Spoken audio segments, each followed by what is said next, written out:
Hi everyone, today we will talk about how to fix or how to solve 8 ball something went wrong. To know how to fix or how to solve 8 ball something went wrong, you should just go to settings. Then in this page you will enter to apps, default apps, app settings. After that in this page you will enter to 8 ball.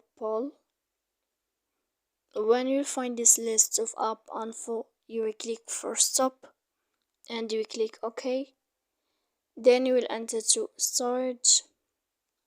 Here in this page you will click clear cache, and in the end you can turn off your phone.